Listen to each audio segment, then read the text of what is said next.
Bonjour à toutes et à tous et bienvenue dans ce cours d'introduction à l'intelligence artificielle. Je suis Dr Wafa Agajadriwa et c'est un réel plaisir de vous retrouver pour entamer ensemble ce premier chapitre de fondement de l'intelligence artificielle. L'IA est devenue un sujet incontournable qui façonne le mode de la technologie et réinvente notre quotidien. Mais avant de pouvoir maîtriser des modèles complexes, il est indispensable de comprendre les bases solides. Installez-vous confortablement et préparez vos questions.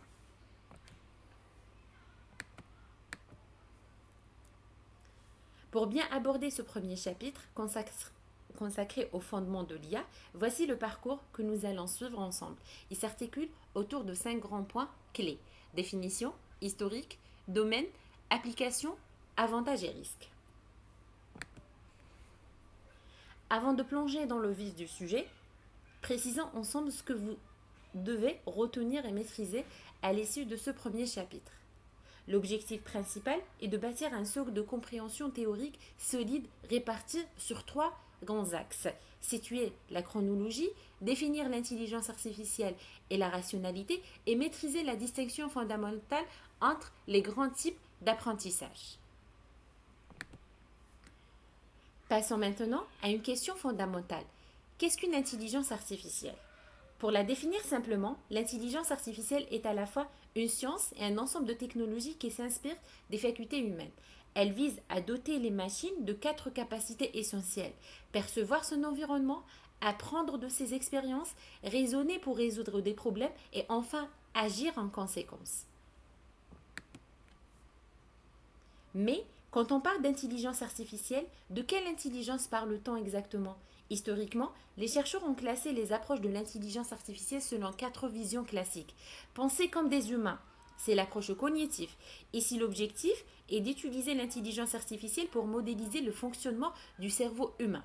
Agir comme des humains, c'est la vision rendue célèbre par le test de Turing. L'idée est qu'une machine est intelligente si elle réussit à se faire passer pour un être humain lors d'une interaction. Penser rationnellement, on se repose ici sur le raisonnement logique, c'est l'application rigoureuse de règles de logique pour tirer des conclusions irréprochables.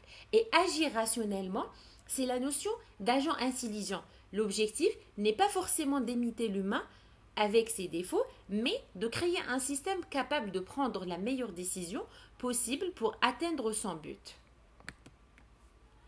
Pour bien comprendre où nous sommes aujourd'hui, faisons un rapide retour en arrière sur les grands jalons qui y ont façonné l'histoire de l'intelligence artificielle.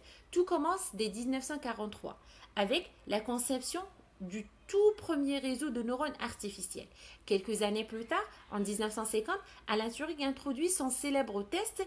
Il pose la question fondamentale: une machine peut-elle penser? Et propose un test pratique pour évaluer si une intelligence artificielle peut se faire passer pour un être humain lors d'une conversation. L'année 1956 marque l'arc de naissance officiel du domaine lors de la conférence de Dartmouth. C'est pendant cet événement fondateur que le terme intelligence artificielle est formulé et utilisé pour la toute première fois. En 1997, le supercalculateur ou bien le superordinateur Deep Blue d'IBM, prouvant la capacité des machines à surpasser l'humain dans des jeux d'esprit complexes. Les années 2000, l'essor des big data et l'augmentation de la puissance de calcul propulsent le développement du machine learning et du deep learning. Les années 2022-2023, la sortie de modèles comme ChatGPT et ChatGPT-4 démocratise l'intelligence artificielle générative auprès du grand public. En résumé, nous sommes passés en quelques décennies de simples concepts mathématiques à des agents conversationnels et créatifs qui réinventent notre façon de travailler au quotidien.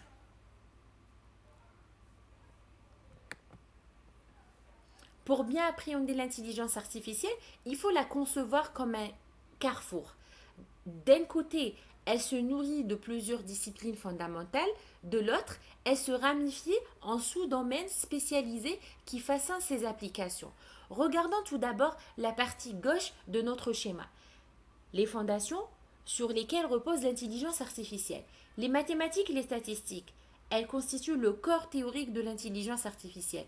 L'informatique, c'est le moteur opérationnel.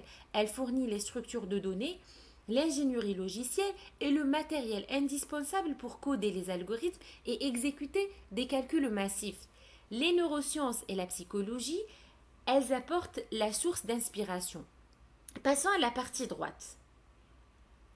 À partir de ce socle multidisciplinaire, l'intelligence artificielle se concrétise dans trois grands sous-domaines majeurs. Le traitement du langage naturel, NLP, qui permet aux machines de comprendre, générer et traduire la langue humaine, c'est ce domaine qui alimente nos chatbots modernes, la traduction automatique ou encore les assistants vocaux. La vision par ordinateur, son rôle est de donner à la machine la capacité d'interpréter et d'analyser le monde visuel, images et vidéos. Et la robotique qui permet à l'intelligence artificielle d'interagir directement avec le monde physique. Il s'agit de concevoir des systèmes physiques capables d'agir de manière autonome ou semi-autonome comme les drones. Comme le montre ce schéma global, l'intelligence artificielle agit comme un véritable noyau technologique qui se ramifie dans presque tous les secteurs d'activité. Voyons quatre des domaines les plus impactés: la médecine, le transport, l'éducation et l'industrie.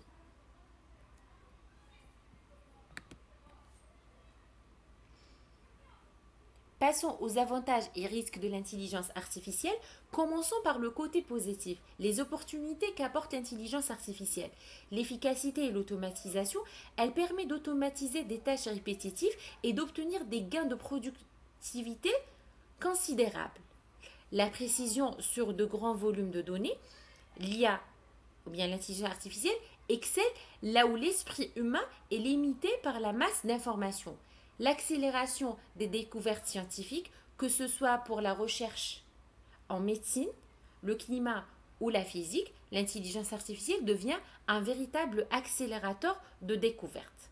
Cependant, face à ces opportunités, il existe des contreparties critiques que nous, informaticiens, devons impérativement prendre en compte: l'opacité et la perte de contrôle. Il est parfois difficile d'expliquer pourquoi un modèle a pris une décision spécifique, ce qui pose un problème de transparence et de maîtrise. Destruction d'emplois et factures numériques, donc l'automatisation rapide peut impacter le marché du travail et accentuer les inégalités entre ceux qui maîtrisent la technologie et les autres. En résumé, l'objectif de notre discipline n'est pas de développer l'intelligence artificielle à n'importe quel prix, mais de concevoir une intelligence artificielle performante, éthique, explicable et responsable.